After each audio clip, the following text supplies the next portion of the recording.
All right, hello everyone, and welcome back from a much-deserved spring break there. We are reconvening here in the last week.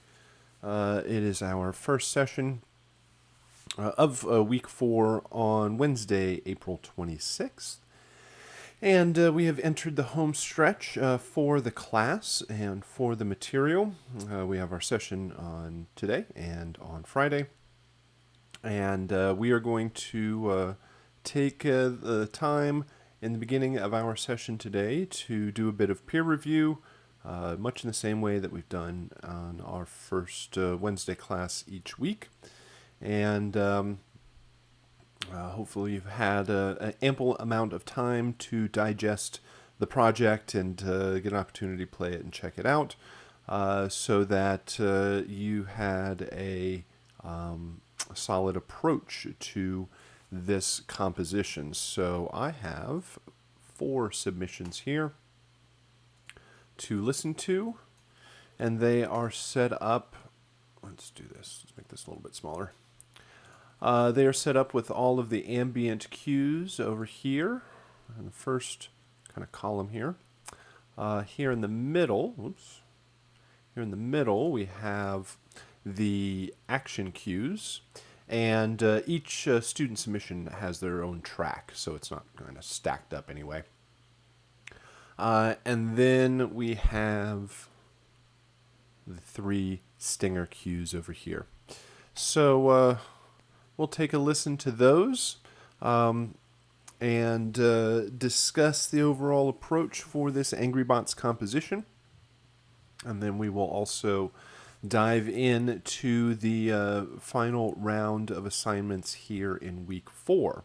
The last week is mainly focused on wrapping up topics and the projects, and then talking about how do you take the knowledge and the work that you've done in the class and apply it beyond the class. And hopefully one of the big purposes of the class is that you are introduced to this side of the industry, working on music for game projects, and you get a sense of what it's all about, and shows you that your music is just as viable in a video game as any other format, so that if these types of projects come your way, you get a bit of an understanding of what type of work it might entail. And hold on just a sec. I have to pause one moment. All right, sorry about that. And so to pick back up, we're going to take a listen to the submissions here from the... can't see my screen. Hold on. There we go. So we will start out by listening to these projects. Then I was going through a discussion of week 4.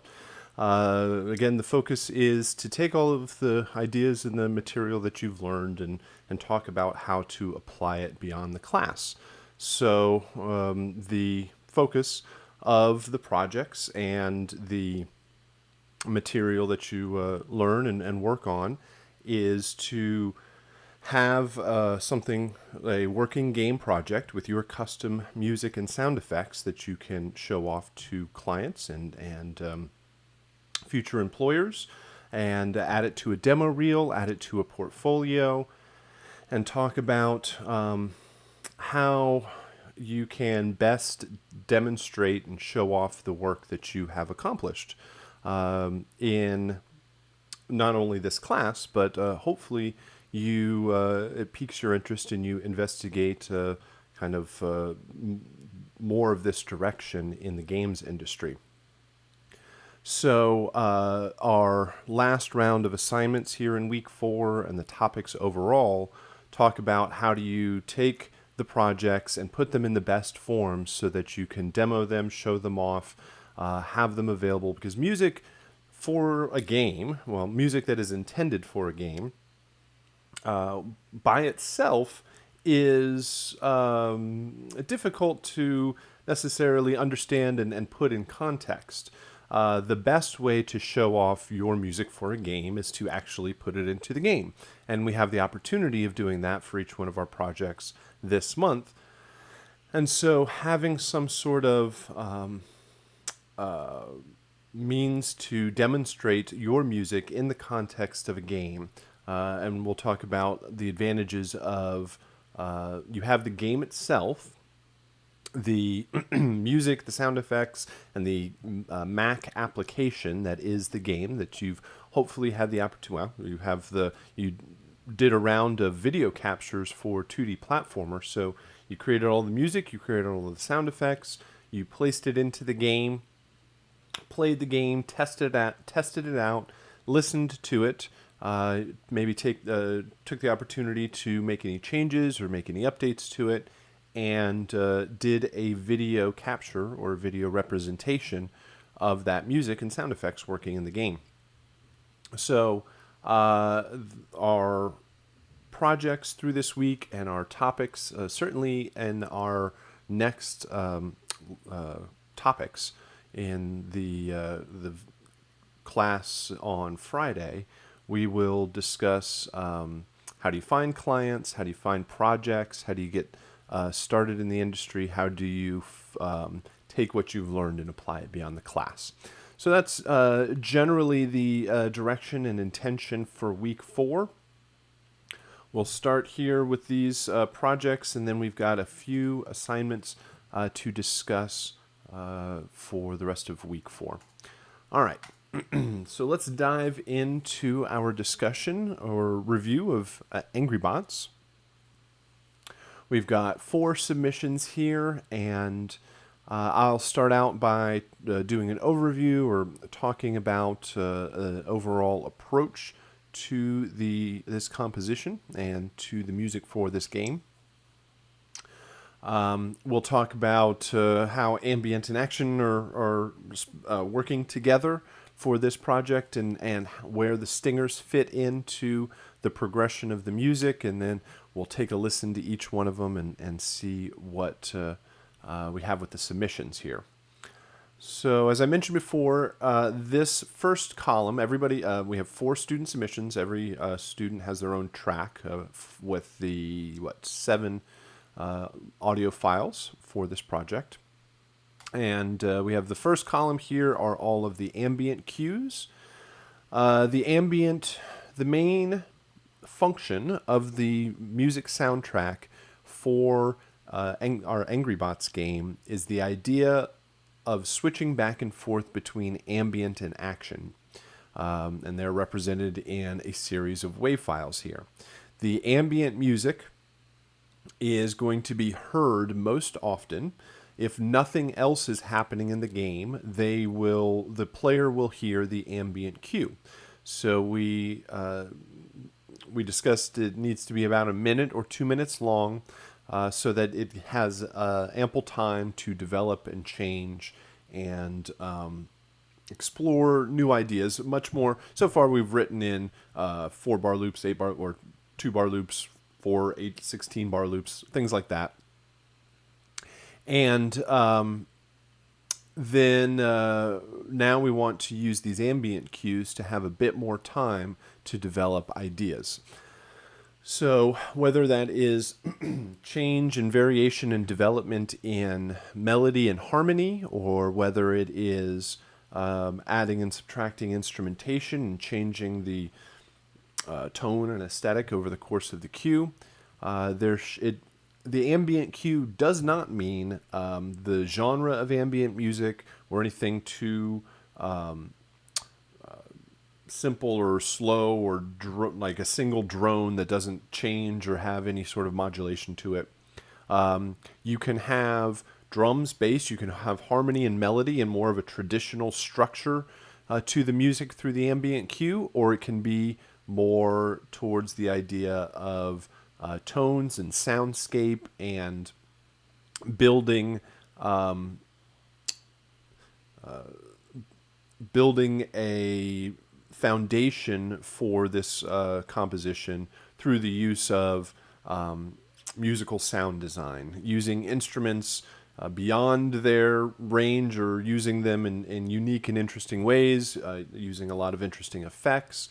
So it does not have to be a traditional approach to sorry, it doesn't have to be a traditional musical approach. That's more of what I'm saying, but it can develop ideas and have a lot more freedom in its kind of texture of the sound.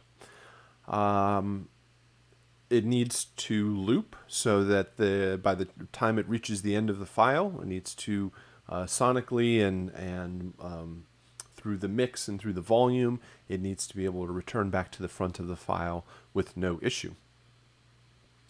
What else? The ambient one of the main things that we are listening for in this composition is an intensity level difference between the ambient cue and the action cues. The ambient cues can have drums and bass and kind of power and intensity and strength to it, but however strong the ambient cue is, the action cues just need to be bigger and louder and stronger than that.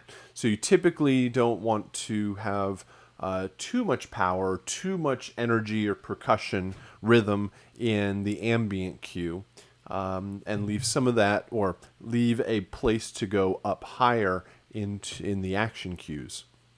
Action cues typically bring the drums and the percussion and the power and the intensity necessary to mimic the battles with the robots.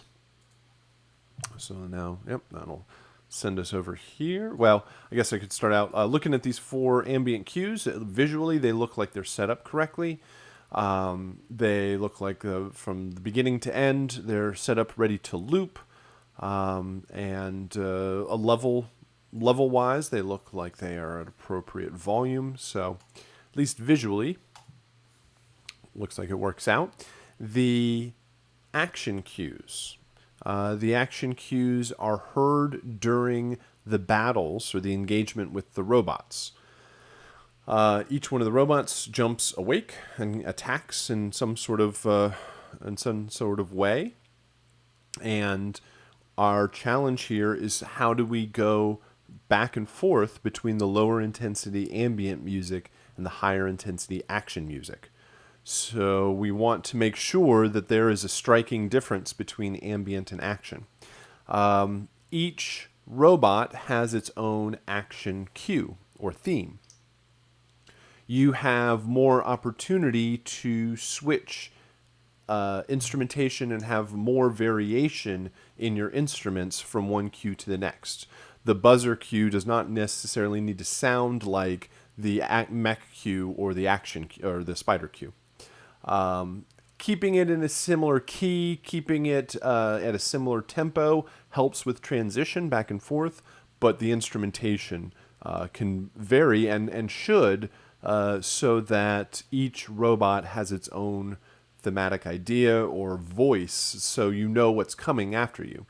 Even if it comes coming from off the screen, you still know, even before you see it, which robot is coming, because you hear their thematic music.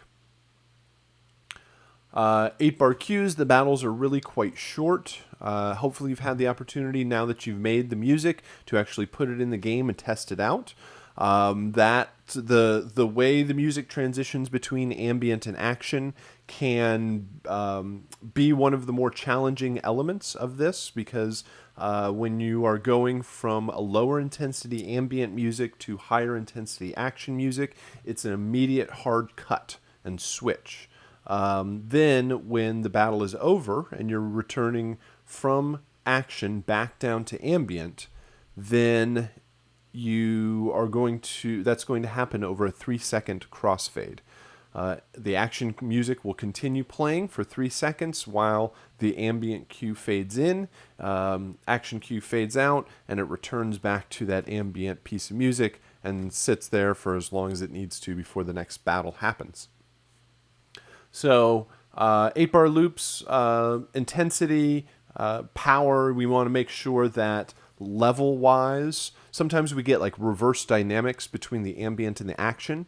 where the ambient doesn't have a lot of energy in the rhythm, but there's a lot of power and low end bass in their choice of instruments. So sometimes the ambient cue can actually be stronger in volume than the action cue.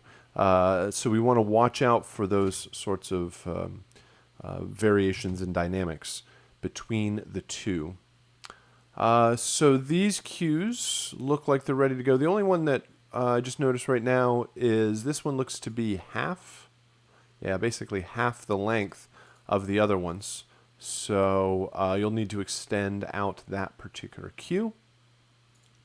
They all look like they're strong and level and volume and intensity. So they should, well, we'll see how nicely they transition back and forth. Okay, this one here in the chat. This one's set to a different tempo. Is it double? Looks like it's perfectly half of the other one, so it might be double. Okay, cool. Then that works. We'll take a listen to it. It depends on, well, we'll get to it. It depends on if what elements are doubled. You might, I don't know so much about creating, I guess it's 8 bars. It's just playing twice as fast, but it's half the length. So while, yes, the assignment says 8 bars, this might be something, if everything's sped up, then it might need to be extended twice as long so that you have whatever your phrasing is here has enough time to develop in the same amount of time as the other one. So whatever. So we'll take a listen to it.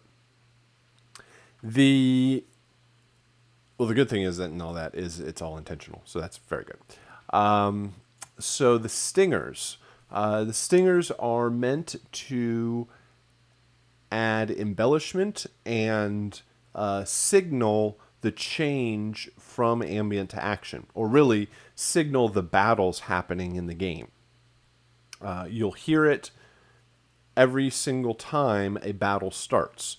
The game randomly chooses one of your 3 stinger cues to play and plays it at the exact same time that the action cues come in.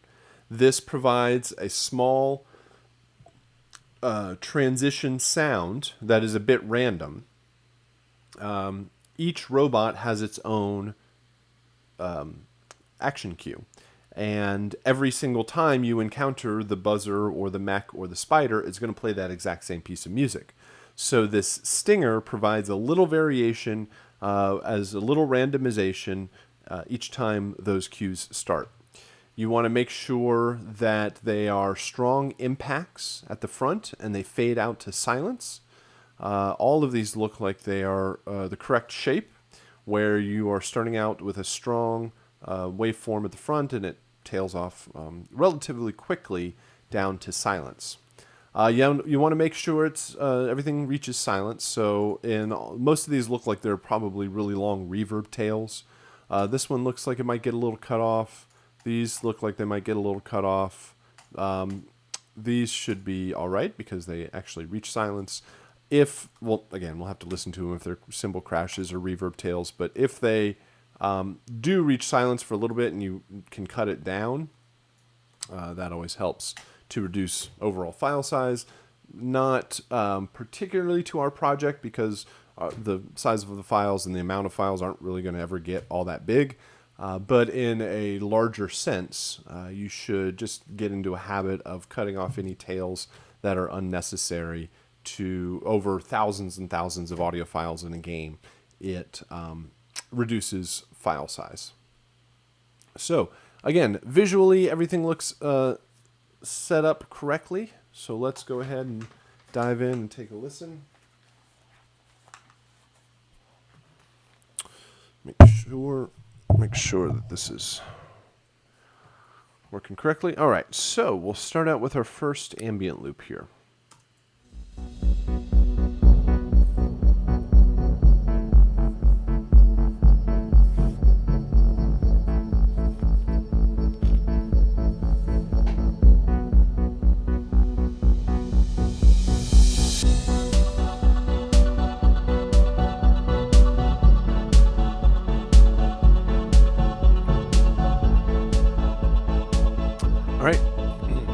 like the groove already?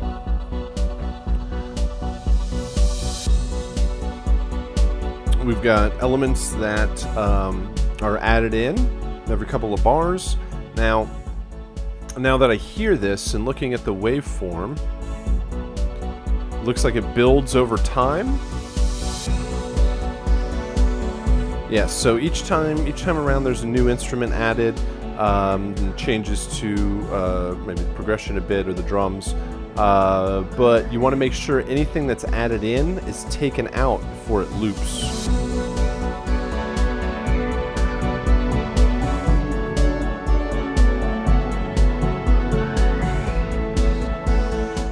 There's good little melodic stuff in there.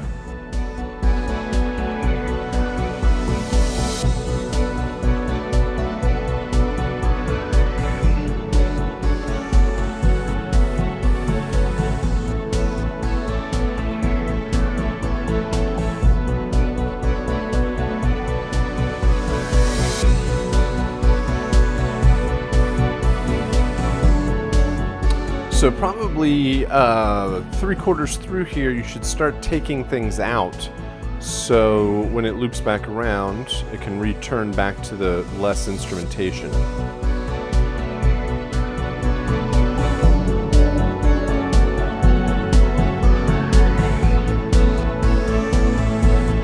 All right, let's check the loop.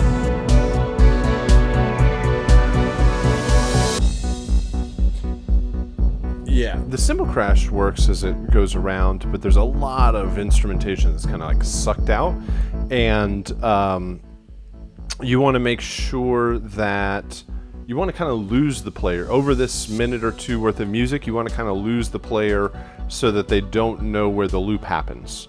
So musically and compositionally, I think it works well. I like the groove, I like the melodic ideas and the changes through there. You just probably need to take some time to bring it back out before it loops back around. Let's do 3 action cues.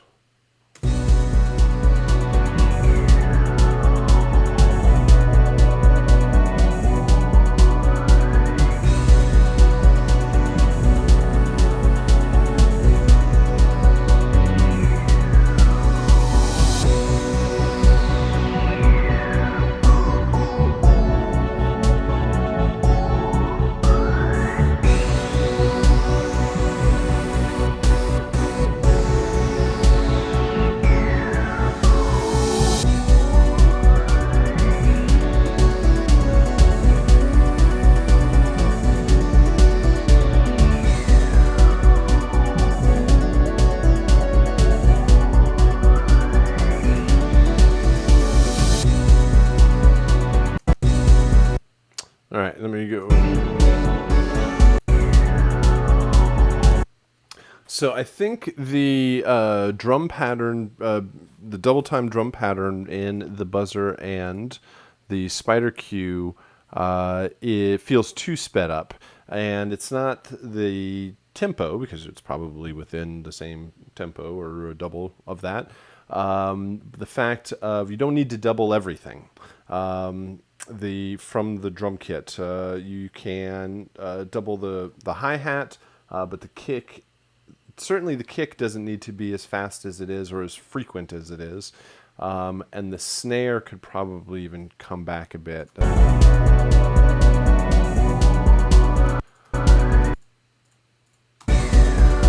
And over here,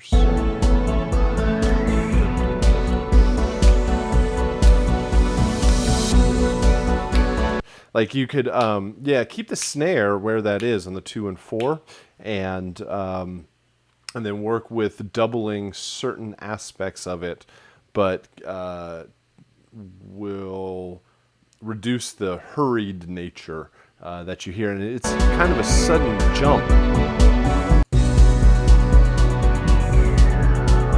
It's kind of a sudden jump there to double those up.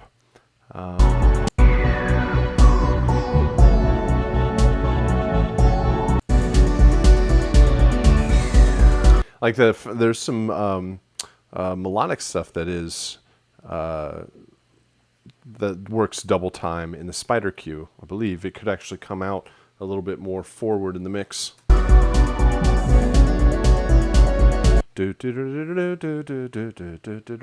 That stuff could be more present and help the pacing of everything without speeding up the drums. Let's do 3 stingers.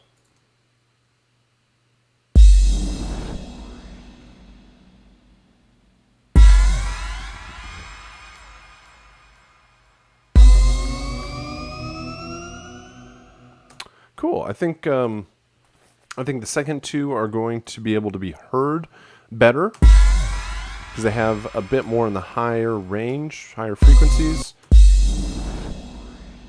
The delayed modulation thing in this first stinger could either come up in volume or add something in a higher register to be able to stick through, especially when it goes over to this. Oops, it goes over here.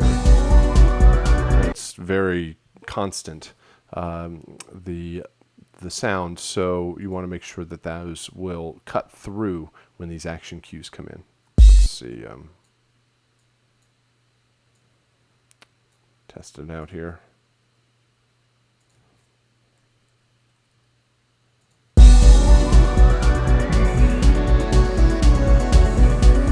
I can hear the kick, but missing more of the synth sound. Let's do like this one.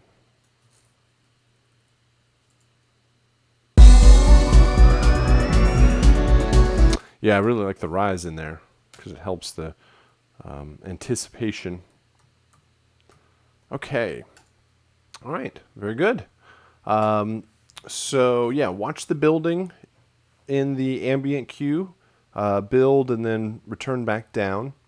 Watch the doubling up of the percussion through the action cues, and maybe a little bit something to cut through for that first stinger cue. All right, very good. Let's try our next one here, starting out with the ambient cue.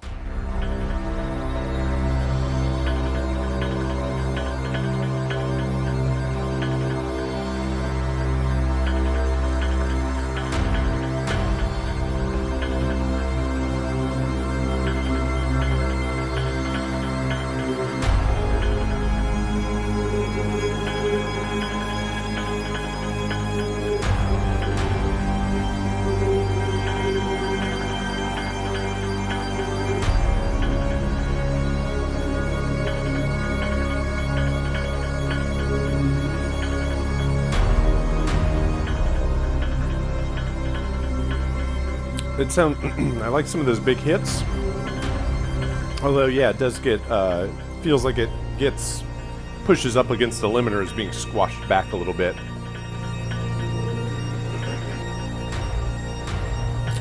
But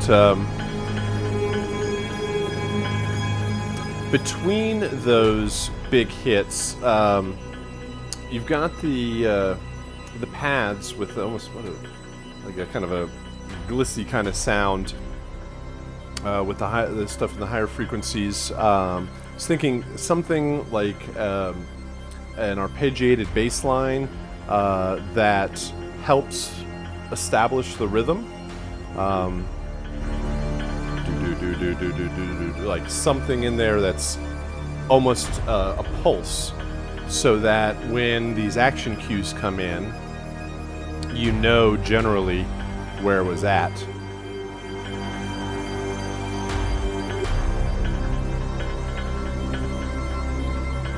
Yeah, and on the dark and eerie side, you have a lot of the frequencies, some parts of that pad or whatever have a lot of stuff going on in the higher range, and there maybe could be a little bit more in the lower end. It depends on my headphones and whatnot, but let's go ahead and jump over here. Let's do this.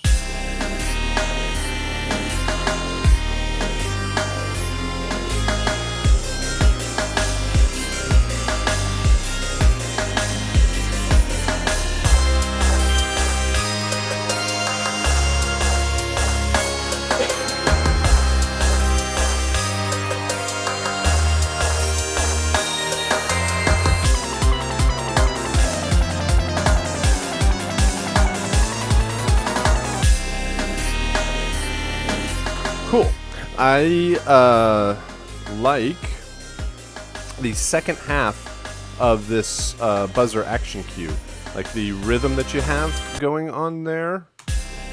This one seems a little too sparse or slow. It kind of speeds up here. There's something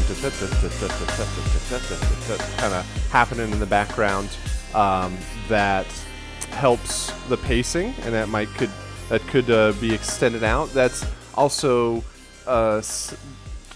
towards the idea of, with the difference in the first two bars in this, or sorry, the first four bars, the second four bars of this, I know where I am in the music. So when it loops back around, I'm here in the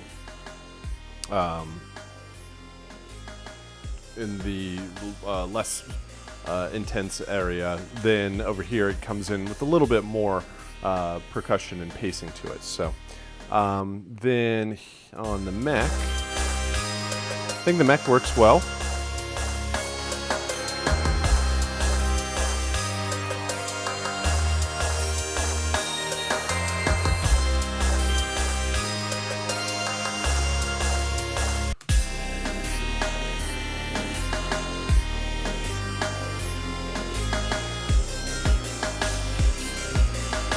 It's I'm counting these at, let me count along with it and see where the pace is, because if I was counting on a snare on the 2 and 4, these would be 4-bar loops. 1, 2, 3, 4, 2, 2, 3, 4, 3, 2, 3, 4, 4, 2.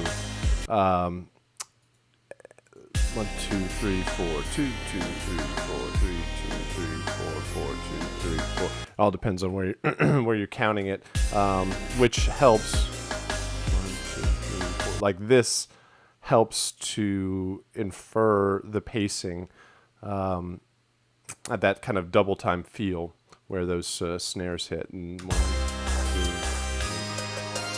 3. Here, 4, 2, 2, 3, 4, 3, 2, 3, 4, 4, 2, 3, 4. I definitely think this could be extended out. I definitely like what you do here and all the quick movement. It really works for the spider. But I would just extend it out another 4 bars to make it less repetitive than these over here. I mean, no. To make sure it is less repetitive like these over here, because these aren't repetitive. So that's what I hear there. Action. No, stingers. Cool.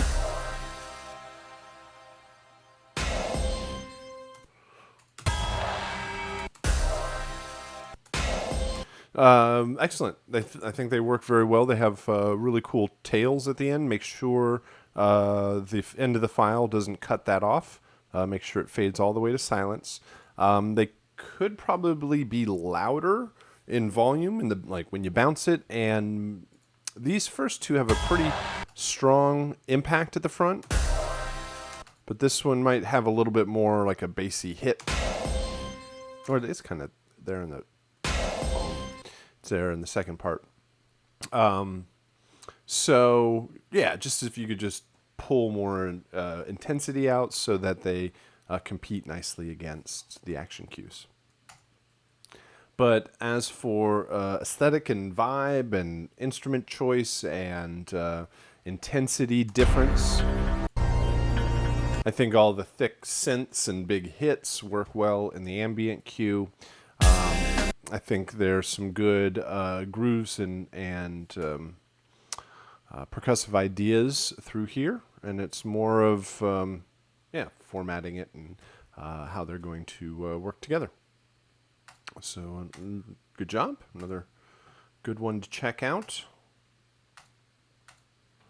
We'll go down here and try the next one.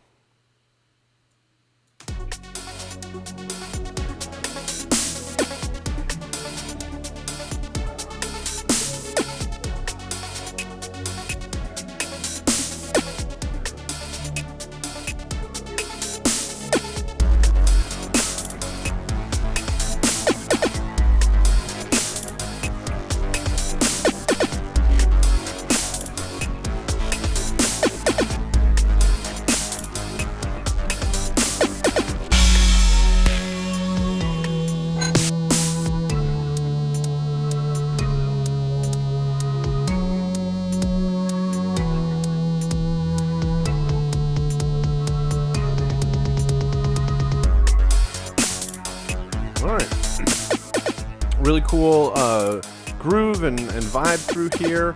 I almost would like to hear you start right here in the cue. Some of that is, this is a little too light, and where it ends over here, with the instruments that you have over here, when it comes back over here, this is a little too light. Not a huge fan of kind of the one-note arpeggio movement that you kind of get through here.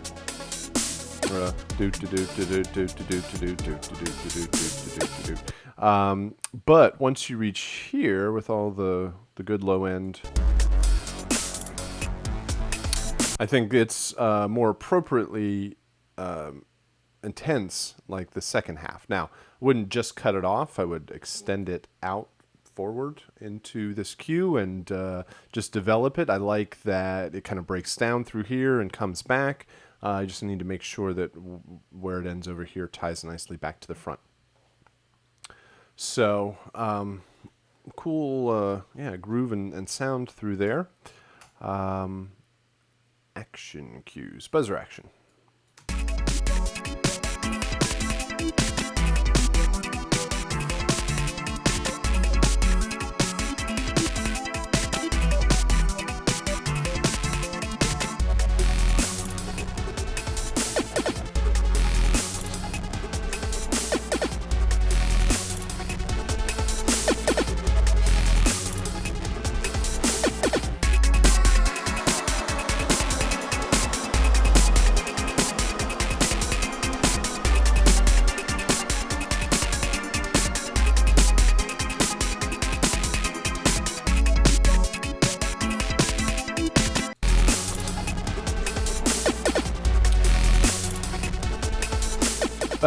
So I like, let's see, the kind of pace through here works. Let me just hear it against this again.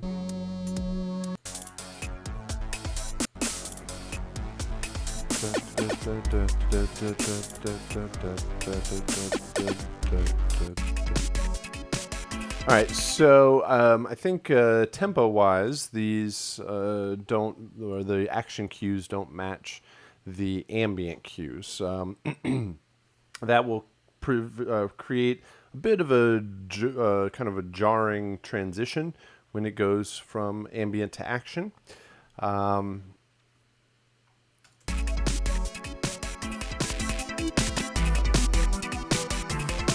The first half and the second half of this buzzer action cue are a bit too similar overall.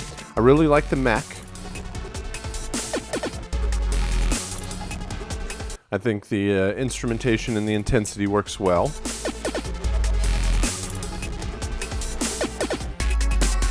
Now, I think the percussion of the spider cue sounds similar to the buzzer cue. So you could probably create a bit more variation through those. And they have harmonic progressions, but not a real strong melodic lead line.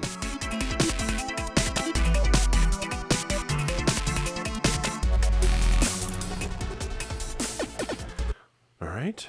So I would probably try to make this ambient cue and the action cues be halftime and double time relative to each other. Looking at the waveforms, probably a bit more attack and impact from the stingers.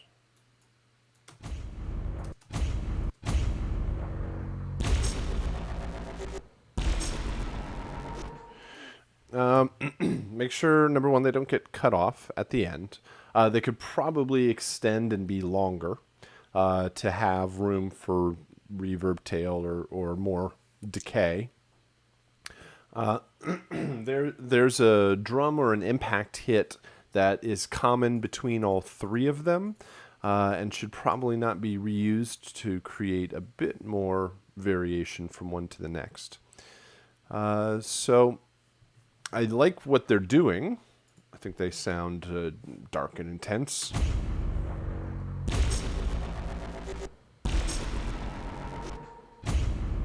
So make sure, they have a little bit more impact at the front, extend out a little bit longer, and have a little bit more change from one to the next. All right, very good. And we'll try one more here with our ambient cue.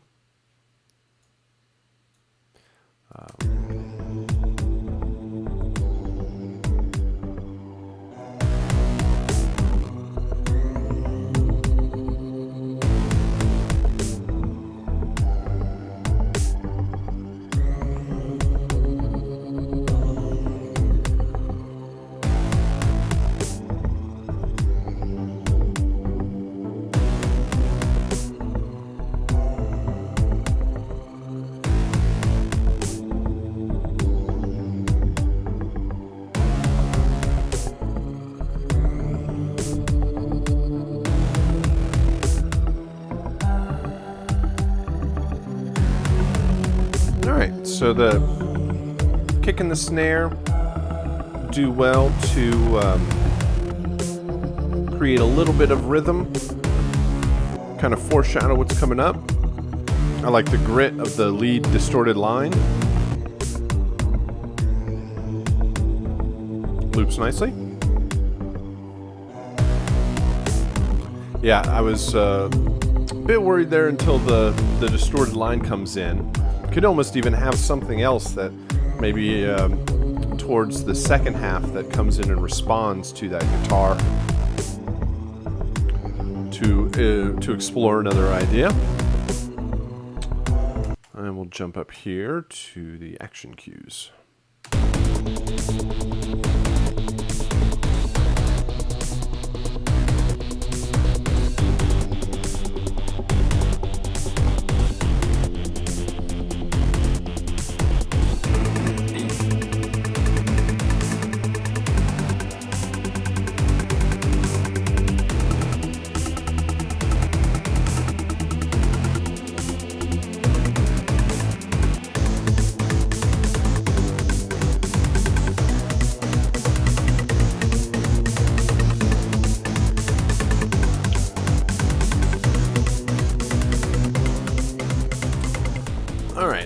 I feel you should try more variation in the instruments from one cue to the next, especially having that distorted guitar part in each one of them, or distorted synth part in each one of them. Either have more change to it, like what you've done with the rhythms work, I think. Let's change here. Yeah, there's enough change in the energy from one to the next that works, but hearing the common instruments in each one of them might get a little bit repetitive, even though they're changing their rhythmic approach each time. But you want to make sure that you have the opportunity to use a wider palette of instruments to provide more of a unique sound to each bot. And three stingers.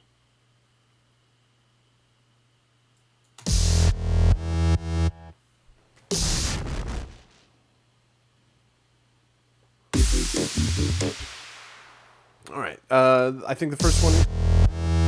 I think that one works the best. It has a bit of modulation to it, but it wraps up pretty quickly. This one is a bit too low in volume and intensity. That could probably come up a little bit. You probably want to avoid little musical phrases like that, because it might not be in the key of the rest of your music, or you have to make sure it is, and so I'd probably go more in the direction of this first one here.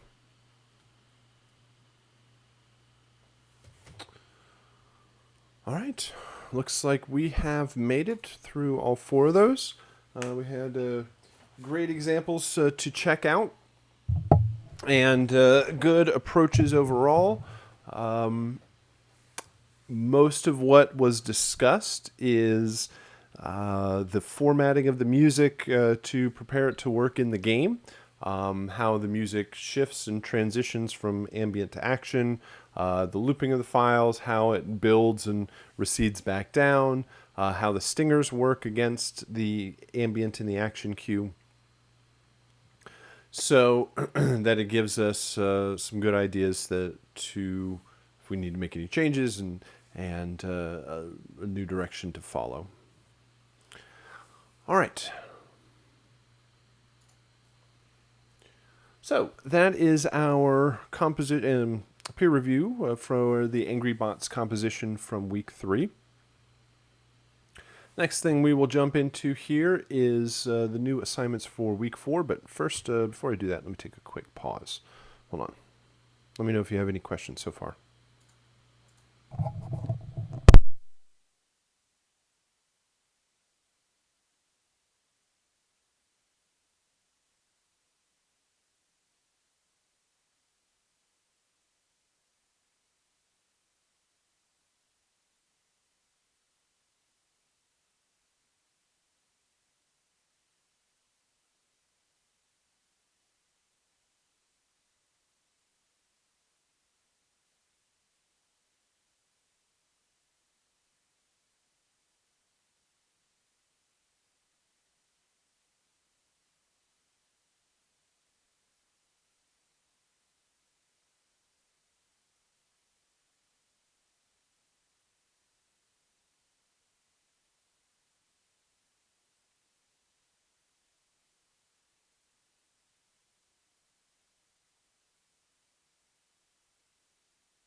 All right.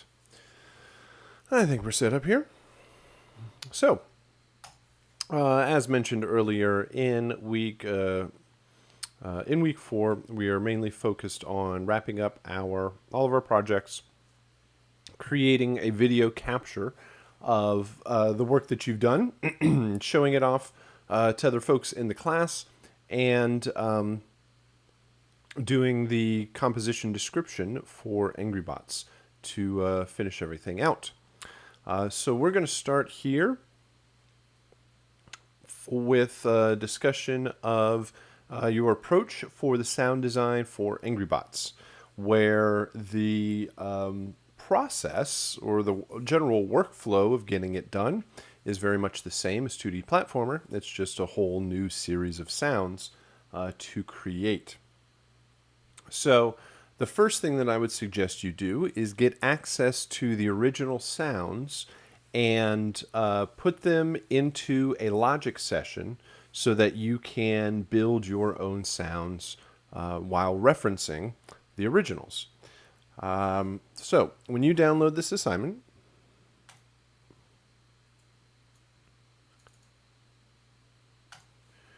you get the PDF, very similar to a 2D platformer. You can, now with this game, with Angry Bots, it's a fun opportunity for sound design because you have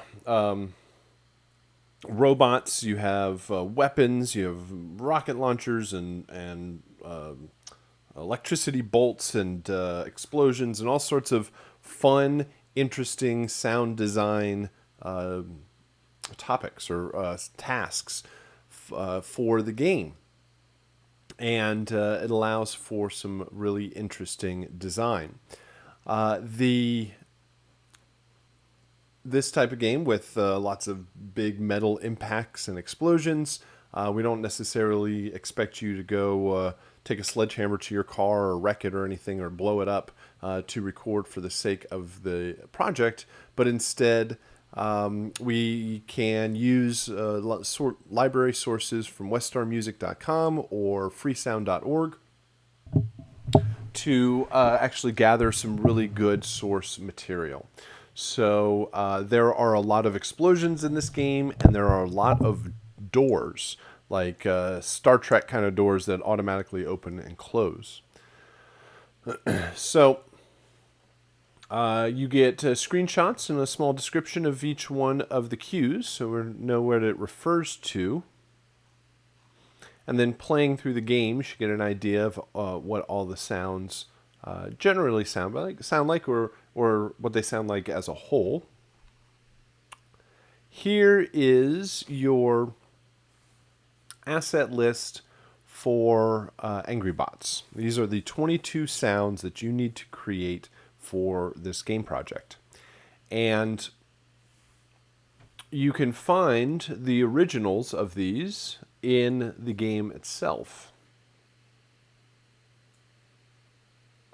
Drag those out of the way. Let me go get a copy of Angry Bots.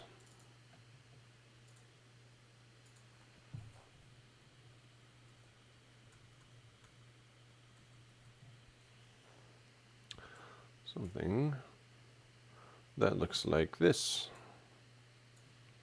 All right, here is the game application, and you can navigate to a specific location in that app and pull out the original sound effects. And eventually you are going to create your own sound effects and replace them in that same location. This is very much the same thing that you did in 2D Platformer, so there really shouldn't be that much new, except for all of the interesting sounds that you'll be creating. So we hit Show Package Contents to get access to this Contents folder. In there you will find, let's see, Data, you'll find Streaming Assets, and you will find a Sound Effects folder. More than likely, if you look at this here, well, it depends on if you've actually you have created the music, and if you've actually put it into the game. Your 7 music files would end up in this music folder, but if you go into the sound effects folder, this is all of the original sound design from the game. So I'm going to take all of those files, and I think we're good with this for now.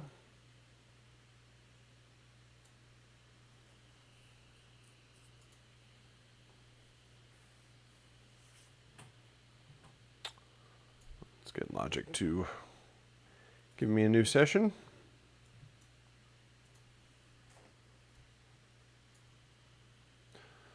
All right, so what I'm going to attempt is to take these 22 sound files, audio files, and actually put it on this track here. Use all files on one track, yes.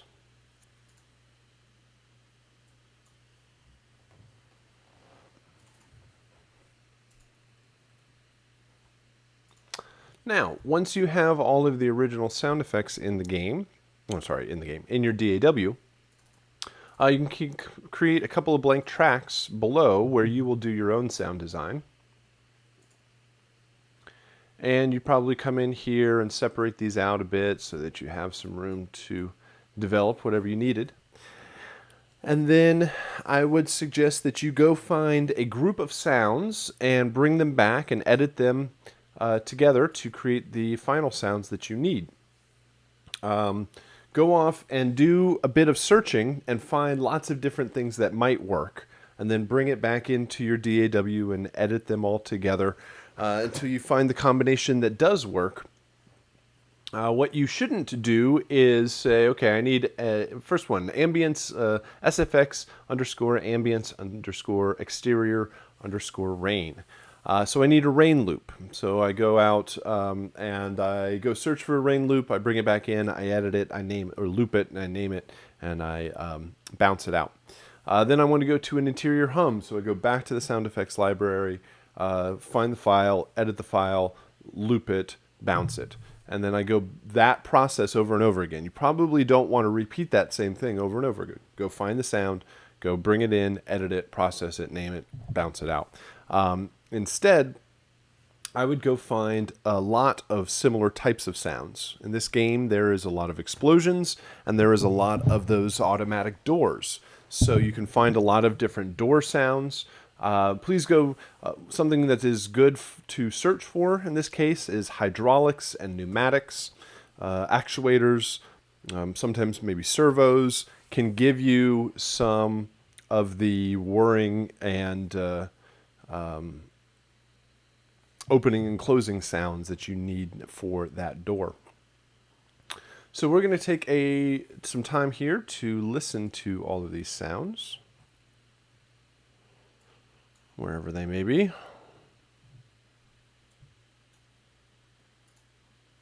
There we go. All right, I'm going to set this up, make sure that we can all hear this. All right, let's see. Make sure I can hear this.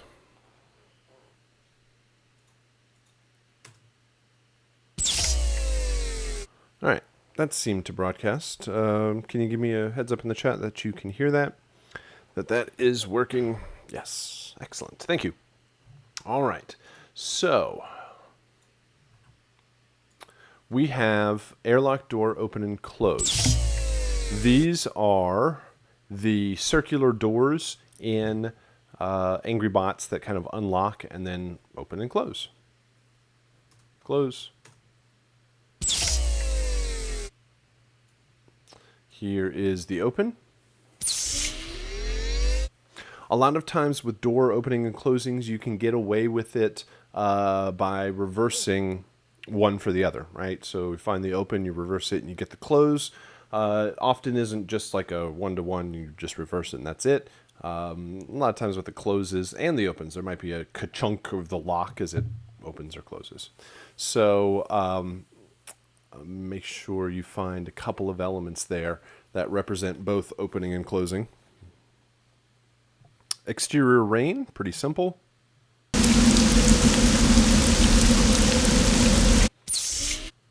So rain sample. Everywhere where you are outside of the robot factory, it is raining in the game. So we need it doesn't need to be a really long loop. I think that's like a 30-second long rain loop. Probably doesn't need to be that long, but you don't want to hear the same raindrops over and over and over again. Interior hum. This is when you are inside of the factory, and it is heard once you kind of go through the airlock door.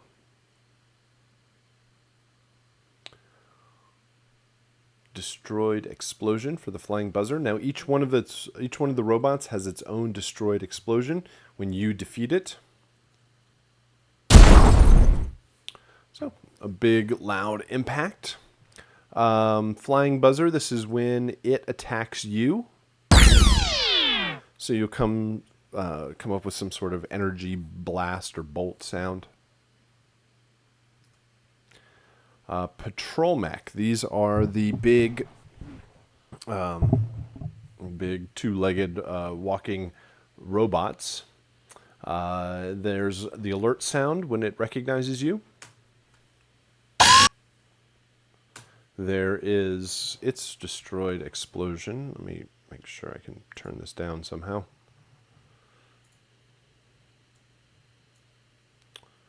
Check. No, that didn't seem to work. Oh, where am I? Right here. All right, I'm going to turn this down and see that. See how it affects.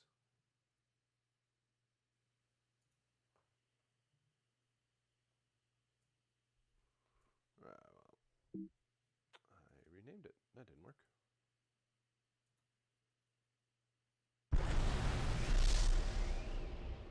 Okay, I think that turned it down a little bit. Anyway, it's a extremely large explosion, the biggest one in the game. So you can, I mean, this is the biggest boss. Let me turn myself back up. This is the biggest boss battle. So you want them to be pretty epic overall. Patrol mech footstep left and right. Maybe. I think they cheated and just put the same sound there. So you can make your footsteps, you have a left footstep and a right footstep, make them large and intimidating. So you can hear them coming down the hallway. Patrol mech missile explosion. This is when the mech shoots you.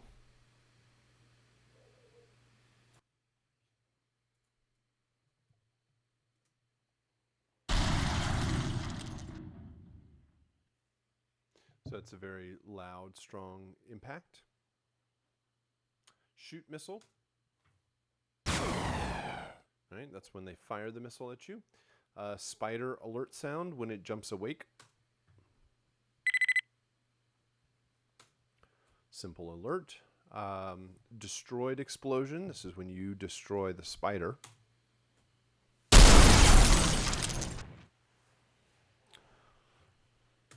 And spider proximity. Now, this is the sound that occurs when the spider bots are coming after you and they start beeping faster and faster. So you will hear beep, beep, beep, beep, beep, beep, beep, beep, beep, beep, and just according to proximity will determine how fast the beep happens. For your sound, you just need to make one quick beep. Very simple. The game takes care of the rest. The game will actually repeatedly trigger it depending on how close or far away that robot is. Spider self-destruct. This is when the spider self-destructs and blows up on its own. I think that's a pretty weak explosion, but there you go. Interior doors opening and closing. Can kind of hear the pneumatic arm opening and returning back. Locked door opening.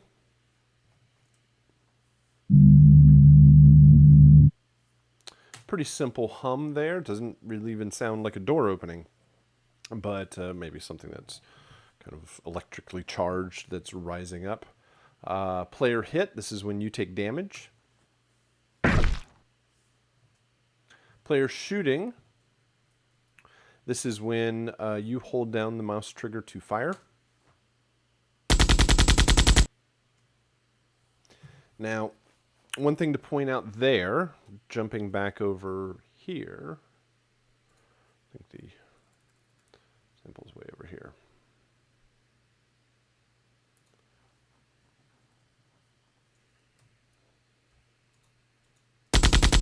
Yeah. Here's the sound file in Logic playing back. You would probably be best to follow the timing of these shots in this wave file very closely. 1, 2, 3, 4, 5, 6, 7, 8, 9, 10, 11, 12. There are 12 shots here, and I think it's very closely timed with the muzzle flash animation in the game. So you probably want to pay attention to that and kind of follow the rhythm of that particular sound. Where did I go? So that's player shooting, and the last one is terminal hacked. That's when you stand next to the computers and hack the terminal to give you access to the locked doors. So those are all 22 of the sounds that you will be building.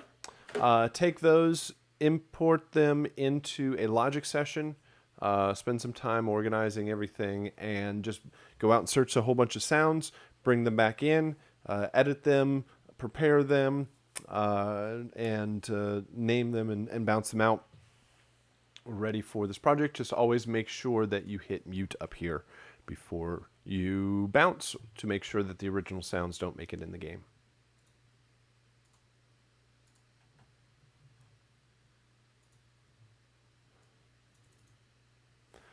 All right, so hopefully that'll give you some good insight into where we're going with sound design for Angry Bots. Let me know if you have any questions. Your next assignment is the composition description for Angry Bots, just in the same way that the same approach that you had for 2D platformer. Same kind of information generally. Create a video capture, which we'll talk about here in just a sec. Take a session screenshot.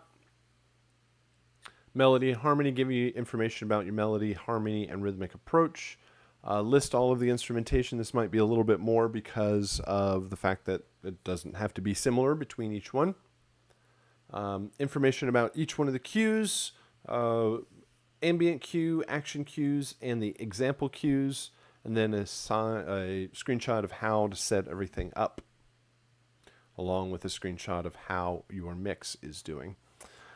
So that should be pretty comfortable by this point. After going through one round of those, you should be familiar with the type of information that you provide.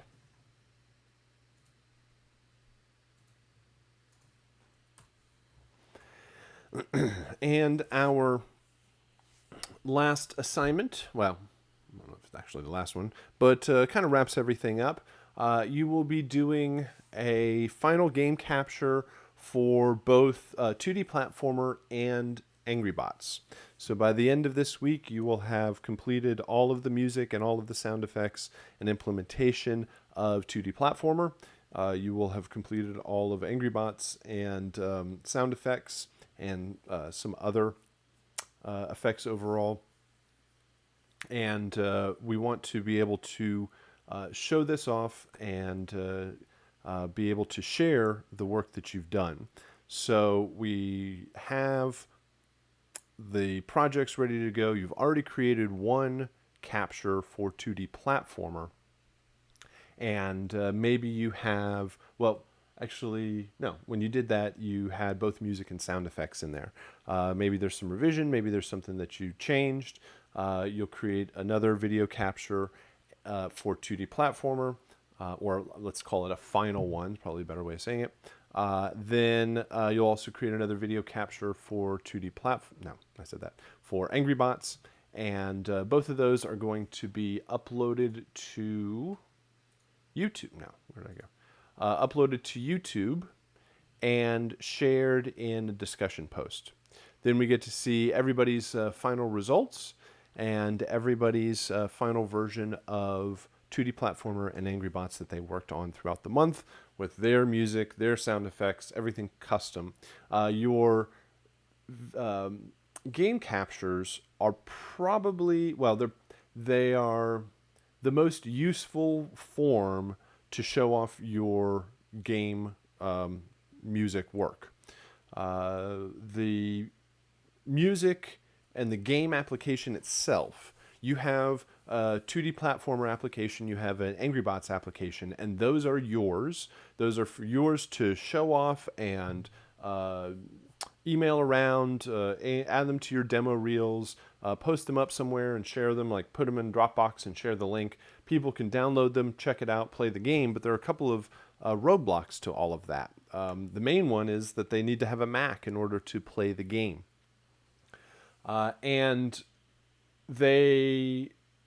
you aren't in control of their gaming experience directly. I mean, yes, you're part of the music aspect of it, but how they play the game and what they're doing in there and how they hear the sound effects is unique. And there's no telling that in a day, or no, well, in a week or a month or more likely a year or 2 years or 5 or 10 years from now, there's a chance that the application won't necessarily run on your computer. There'll be different hardware, different software, different operating systems, and Apple's kind of notorious for forcing people to catch up with all of their new versions of software while leaving certain things behind.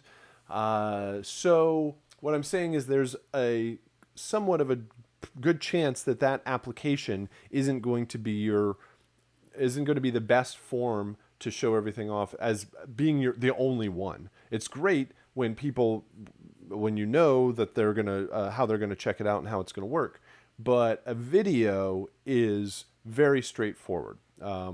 Nobody has any issues with clicking on a link and watching a video. With the download, there's another problem with the distributing the game application is people, rightfully so, don't necessarily feel very comfortable with finding some random file on the internet and downloading it, playing it on their computer. Even if it is you and they completely trust you, and or you're like applying for a job or talking to a client, sometimes they're quite hesitant to run applications on their computer. So a video, nobody really has an issue with clicking on a link and watching a video. And that video is going to stick around longer. A really good example is I have final bounces and video files and audio, like the final stereo 2-track WAV file of a lot of different projects that I've worked on, but I don't have the original sessions that work on any system anymore. They're just either too old in their versions, or to put them back together, it's a different computer and the plugins are all different, and to put them all back together might be a bit of a puzzle. Same sort of thing with the game, and being a piece of software, there's a chance that it just is not going to work someday. So having a video representation of that, you're pretty safe to assume that it's going to work for a pretty good amount of time. Then the other side of that is you also then get to control the gaming experience. It's you playing the game. You show off the best, everything that you want to show off in the best light that you can. So they're not getting frustrated by the game, and so they hate the game, they hate your music. Or they love the game so much that they haven't even been paying attention to your music. Or those sorts of things come in every once in a while. So having a video capture that shows off your work, shows off the final version of everything, and puts it in a nice, easy package with a bow on top that you can send out to a client, that stuff is very, very valuable. So this assignment will have you, you'll first finish both, well, you've already finished 2D Platformer, but finish 2D Platformer, finish Angry Bots, make sure everything works as you intend, and then create the strongest presentation of the music and sound effects as you can. And then you're going to post it up on YouTube. You'll share it in this discussion post, can comment and see how everybody's kind of final version ended up, and then add it to your longer term demo reel. Here in the chat, no matter how much I practice playing the games, I'm still terrible and my videos look terrible because of it. What do I do? For the purpose of this class, I am not grading that in any way. For that portion of that question, it's perfectly fine. Just as you don't have to play the game with any skill, just hopefully you can reach the point where you trigger the different pieces of music. Even if you die over and over and over again, that's the main thing that I'm looking for. In the larger sense, in a professional version of it, I've had people ask other people just to play the game who have a bit more skill. I mean, I've had let's say students of another generation that have kids or grandkids that come in and just play their games for them to show it off. So I don't know if that's if that's possible, or if you have somebody else that could come in and in the professional situation. Again, for this project, it's not a concern. But if you want to have some sort of like base level of, hey, look, this is cool and I want to show it off and this is how it all works, having somebody come in and do it. It's like having somebody better than you sing your song as a songwriter. Like, I can write you a song, but I'm not the person to sing it for you. So that kind of thing can work out. So no, no, no, it's not have any effect on your grade by any means. The only, well, I guess another thing to point out with the video captures is I'm not grading you much on the content of the video as much as the process of getting it done. By having a video with your music and sound effects working in it, shows that you have composed the music, you have created the sound effects, you have implemented into the game, you've set it up so that it's working, you've tested it out, and you've been able to create a video capture. So if at another time it was a different game or a different computer or video or any of that, the process is still there. So the actual content of the video, what you show off, how you show it off, is really up to you, and that's the demo that that you want to use to demonstrate your work.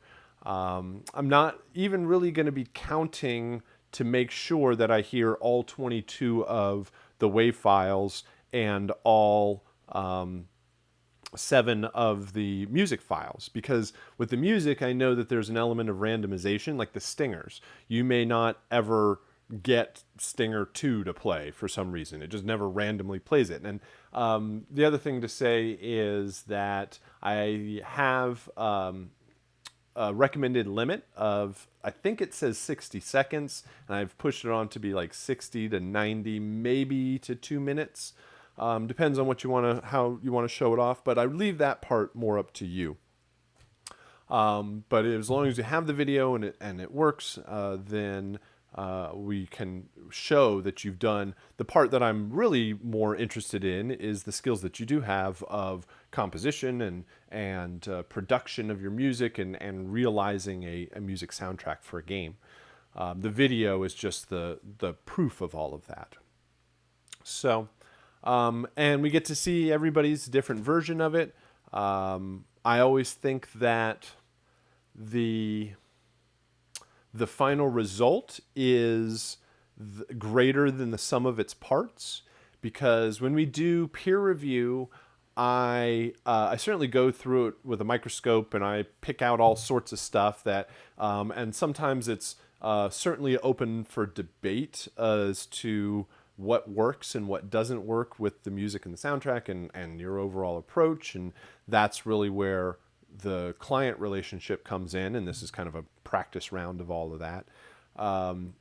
But the real purpose here is to give you, the tools and the means to be able to create this final version, a kind of a definitive version that you can, that you're willing and proud to show off to other folks as you get started in the industry.